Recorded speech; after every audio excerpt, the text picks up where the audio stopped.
तर एक प्रकारे एकमेकांवरती मानसिक दबाव निर्माण करण्याची सुद्धा ही रणनीती असू शकते। इराण विरोधात इस्रायल अमेरिका युद्धानं आता अतिशय गंभीर वळण घेतलं। जगाची इंधन वाहिनी म्हणून ओळखल्या जाणाऱ्या होर्मुझ सामुद्रधुनीवर ताबा मिळवण्यासाठी आता इराण आणि अमेरिका यांच्यात घनघोर युद्ध सुरू आहे, संघर्ष सुरू आहे। त्यामुळे आता अमेरिकेनं आपलं सगळ्यात जास्त घातक अस्त्र आपल्या भात्यातून काढलं। त्यामुळे तिसऱ्या महायुद्धाचा भडका उडण्याची भीती जगाला वाटू लागली। अत्यंत वेगानं कारवाई करण्यात पटाई।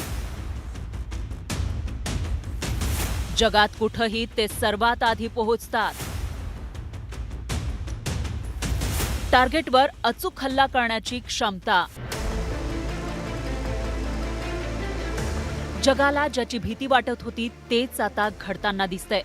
इराणनं हॉर्मुझची सामुद्रधुनी रोखली आणि ट्रम्प यांनी थेट 911 फोर्सला एक महत्त्वाचा आदेश दिला। अमेरिकेचे हे तेच कमांडो आहेत ज्यांनी 2001 मध्ये अफगाणिस्तानात शिरून तालिबानला धूळ चारली होती।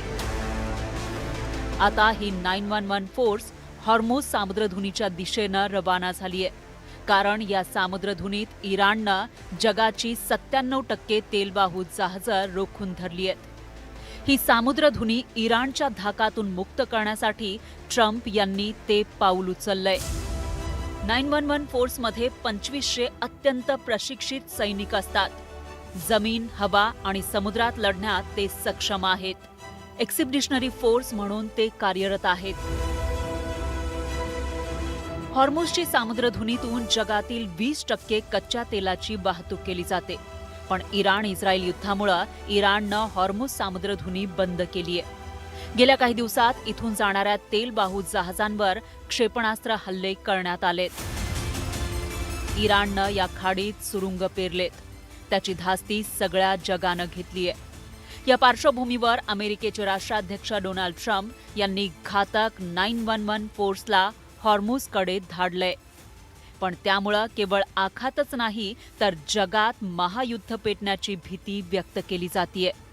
Bureau report, news 18 Marathi.